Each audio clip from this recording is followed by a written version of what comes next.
नमस्कार, मी रेश्मा आणि माझ्या चॅनलमध्ये तुमचं सर्वांचं मनापासून स्वागत आहे। आता अळूवडी बनवण्याच्या भरपूर पद्धती आलेल्या आहेत। सोप्या पद्धतीने अळूवडी कशी बनवायची, अळूवडीचा रोल न करता अळूवडी कशी बनवायची। पण आपली एक पारंपरिक म्हणजे सुरुवातीपासूनची अळूवडी बनवण्याची एक पद्धत आहे, जी की आपण अळूवडीचा रोल बनवतो आणि करतो। आपण सगळेजण पहिल्यांदा अशीच अळूवडी बनवत होतो, त्यानंतर एकमेकांचं बघून किंवा स्वतःची आयडिया लावून आपण सोप्या पद्धती शोधून काढल्या। काही जणांना अळूवडीचा रोल बनवायला येत नव्हता। म्हणजे काय होत होतं, ज्यावेळी आपण अळूवडीचा रोल बनवायला घेतो त्यावेळी त्याच्यातली पानं बाहेर येतात किंवा जो बनवलेला रोल आहे तो आपण ज्यावेळी उकडवायला ठेवतो त्यावेळी तो सुटतो। तर आता वरती व्हिडिओ बघून तुम्हाला कळलंच असेल की मी देखील रोल बनवून अळूवड्या बनवलेल्या आहेत। आपण जो अळूवडीचा रोल बनवतो आणि तो स्टीम करायला ज्यावेळी ठेवतो त्यावेळी तो सुटतो, तर तो सुटू नये यासाठी मी एक तुम्हाला खास टिप्स सांगणार आहे। त्याचबरोबर या अळूवडीमध्ये मी एक खास इन्ग्रेडियंट्स ॲड केलेला आहे, ज्याच्यामुळे या अळूवडीची टेस्ट खूपच छान लागते। आता ही रेसिपी बनवताना माझी थोडीशी मिस्टेक देखील झालेली आहे, ती देखील मी इथे सांगणार आहे, तर व्हिडिओ शेवटपर्यंत नक्की बघा। तर ही जी आहे ती अळूवडीची पानं आहेत। कोकणात आम्ही अशाच पद्धतीच्या पानांची अळूवडी बनवतो। काही ठिकाणी छोटी पानं वापरली जातात। तर काय करायचं, पहिल्यांदा आपण पानं स्वच्छ धुवून घ्यायची, त्यानंतर मागचे जे देठ आहेत ते आपण लाटण्याने असे लाटून घ्यायचे, जेणेकरून ते नरम पडतील। तुमच्याकडे पाट किंवा काही असेल त्याच्यावरती घ्या। माझ्याकडे पाट छोटा होता तर मी ट्रे वापरलेला आहे। आता देठ जरा जाड असेल तर त्याला चाकूने कापून घ्यायचं आणि त्यानंतर लाटण्याने असं त्याच्यावरती फिरवून घ्यायचं, जेणेकरून ते नरम होईल। तर आता अळूच्या पानांना लावायचं आपण सारण बनवूया। तर मी इथे बेसन घेतलेलं आहे। बेसन तुम्ही तुमच्या अंदाजाने घेऊ शकता, जर जास्त झालं तर नंतर तुम्ही त्याची बेसनची पोळी वगैरे बनवू शकता। चवीनुसार मीठ टाकले आणि 1.5 चमचा मी इथे लाल तिखट टाकलेला आहे। हिरवी मिरची जरी ठेचून तुम्ही घातली तरी चालू शकते। त्यानंतर आलं लसूणची पेस्ट ती देखील घालून घेतलेली आहे आणि आपण इथे थोडासा गूळ वापरायचा आहे। आवडत नसेल तर नाही वापरला तरी चालेल। तर मी जे सांगितलं होतं महत्त्वाचा पदार्थ ज्याच्यामुळे खूप छान अशी चव येते तो म्हणजे कांदा। तर एक बारीक कांदा मी इथे कापून घेतलेला आहे। कांद्यामुळे खूप छान अशी अळूवडी लागतात आणि तो तळल्यामुळे अजूनच छान लागतो। तर तुम्हाला कांदा आवडत असेल तरच घाला, नाही घातला तरी काही प्रॉब्लेम नाही। तर आता याच्यात पाणी घालून घ्यायचं। आपल्याला हे मिश्रण अतिशय पातळ देखील करायचं नाही आणि जाडसर देखील ठेवायचं नाही। चमच्याने हे व्यवस्थित मिक्स होत नाही, तर आपण हे हाताने मिक्स करून घ्यायचं। आता याच्यात मी 1 चमचा आगूळ घातलेला आहे। बहुतेक जणांना आगूळ हा शब्द माहिती असेल व माहिती नसेल तर सांगते, कोकमचा जो आपण रस बनवतो तर तोच आहे हा। आता माझ्याकडे हे अवेलेबल आहे म्हणून मी हे घातलंय। तुमच्याकडे हे अवेलेबल नसेल तर चिंचेचं पाणी वापरा, शक्यतो चिंचेचंच पाणी वापरतात। आता 1 चमचा मी येथे पांढरे तीळ घातलेले आहेत। तिळामुळे देखील अळूवडी खूप छान लागते। तर आता जी लाटून घेतलेली पानं होती त्यांना आपल्याला बेसन लावून घ्यायचं आहे। तर पहिल्यांदा आपण पानांना बेसन लावून बघायचं की बेसन व्यवस्थित सरकतंय काय पानांवरून। तर पहिल्या पानाला इथे बेसन लावलंय पण थोडंसं ते दाटसर वाटतंय।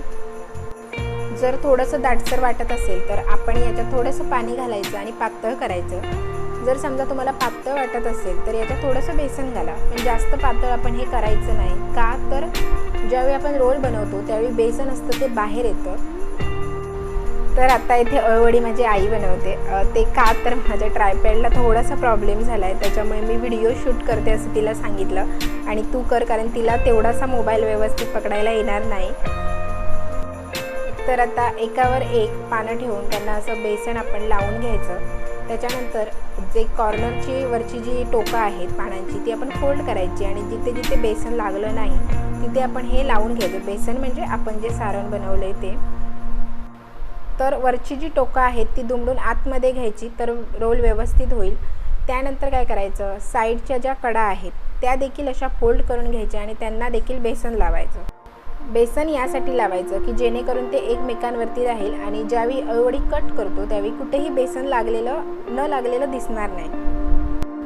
तर या 2 साईडच्या कडा देखील फोल्ड करायच्या आणि त्याच्यानंतर मग खालचं जे अळूच्या पानाचं टोक असतं ते देखील आपण आतमध्येच फोल्ड करून घ्यायचं। आता आपण रोल बनवायला घेऊया। तर मी जसं व्हिडिओमध्ये दाखवलंय तसं तुम्ही रोल बनवू शकता. म्हणजे आपल्या बाकीच्या हाताची जी बोटं आहेत त्याने जी पानं बाहेर जात आहेत ती आतमध्ये घ्यायची आणि अंगठ्याच्या साहाय्याने आपण तो रोल आतमध्ये ढकलत जायचा.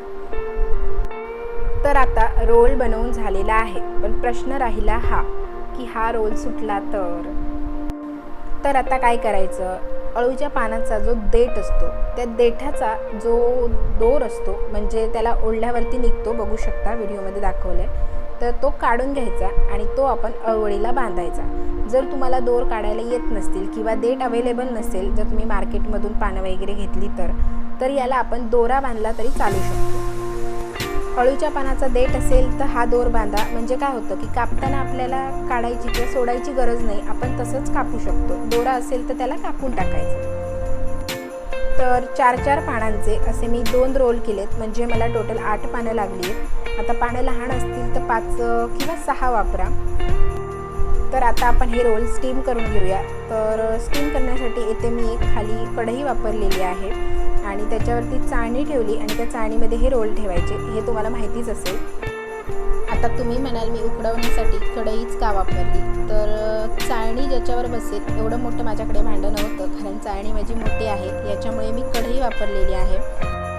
तर आता याच्यावर झाकण ठेवून 10 मिनटासाठी ठेवून द्यायचं. आता 10 मिनटानंतर बघूया अळूवडी आपली व्यवस्थित उकळली का. तर उकळली आहे की नाही हे चेक करण्यासाठी एक चाकू घ्यायचा किंवा टोकदार असं काहीही घ्यायचं आणि याच्यामध्ये घालून बघायचं. तर इझिली जात आहे, तर आपली अळूवडी व्यवस्थित शिजली, बघू शकता व्यवस्थित जात आहे. आता हे थंड होण्यासाठी आपल्याला ठेवून द्यायचे आहेत आणि त्यानंतर आपल्याला अळूवडीला कापायचं आहे.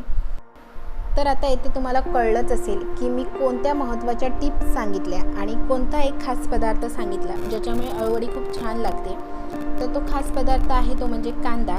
आणि पहिली आपली महत्त्वाची टीप ती म्हणजे अळूची जी पानं आहेत त्यांचे जे देठ आहेत ते आपण लाटून घ्यायचे आणि दुसरं म्हणजे अळूचा ज्यावेळी रोल बनवतो त्याला आपण बांधायचं. अळूची पानं जी आहेत ती लाटायची यासाठी की जेणेकरून ती नरम होतात आणि आपण ज्यावेळी रोल करतो त्यावेळी आपल्याला फोल्ड करायला ती खूप सोपी जातात. आणि बांधायचं यासाठी की अळूचा जो रोल आहे तो आपला घट्ट राहतो, ज्यावेळी तो लूज पडतो त्यावेळी काय होतं की आपली अळूवडी जी आहे ती पोकळ दिसते. तर असे हे प्रॉब्लेम येतच असतात, त्याच्यामुळे हे प्रॉब्लेम्स टाळण्यासाठी आपण ह्या गोष्टी करायच्या. तर आता आपण अळूवडी तळून घेऊया. पहिल्यांदा मी थोडंसंच तेल घालणार आहे, म्हणजे हे मी शॅलो फ्राय करणार आहे, डीप फ्राय करणार नाही. डीप फ्राय केले तर शक्यतो अळूवडी सुटते, त्याच्यामुळे पहिल्यांदा थोडंसं तेल घालणार आणि वरतून देखील आपल्या अळूवडी घातली म्हणजे अळूवडी लावल्यानंतर आपल्याला वरतून देखील तेल घालावं लागेल. तर सगळे जे अळूवडे आहेत त्या लावून घ्यायच्या, जेवढ्या तुम्हाला परतवायला किंवा फ्राय करायला शक्य होईल तेवढ्या अळूवड्या आपण लावून घ्यायच्या. तर आता मी तुम्हाला स्टार्टिंगला सांगितलं की माझी देखील एक मिस्टेक झाली होती, ती म्हणजे हे की जे माझं बेसन होतं ते रवाळ होतं, त्याच्यामुळे ते व्यवस्थित सेट झालं नाही. त्याच्यामुळे काय झालं की अळूची जी पानं होती ती एकमेकांना व्यवस्थित चिपकली नाही. आणि दुसरं म्हणजे अळूवडी फ्राय करतानाचा जो व्हिडिओ होता तो माझ्या मोबाईलमध्ये शूट झाला नाही, कारण माझ्या मोबाईलची बॅटरी लो झाली, पण दुसरा मोबाईल देखील नव्हता त्यामुळे ते काही शूट करता आलं नाही. पण आपण जसं शॅलो फ्राय करतो अगदी तसंच आपण ही शॅलो फ्राय करून घ्यायची आणि त्यानंतर वरतून देखील थोडंसं तेल सोडायचं. तर बघू शकता अशा अळूवड्या माझ्या फ्राय करून झालेल्या आहेत, खूप छान दिसत आहे. तर थोडंसं बेसन रवाळ असल्यामुळे थोडीशी अळूवडी मध्ये मध्ये अशी पोकळ दिसते. जर बेसन रवाळ वगैरे नसेल, व्यवस्थित असेल तर अळूवडी एकदम परफेक्ट अशी दिसते, पण तरी देखील झालेल्या आहेत ओके. जर तुम्हाला मी सांगितलेल्या टिप्स आवडल्या असतील आणि माझी रेसिपी देखील जर तुम्हाला आवडली असेल तर माझ्या व्हिडिओला एक लाईक नक्कीच करा. चॅनलवर जर नवीन आला असाल तर सबस्क्राईब करा. पुन्हा भेटूया अशाच मस्त मस्त रेसिपींमध्ये. तोपर्यंत धन्यवाद आणि बाय बाय.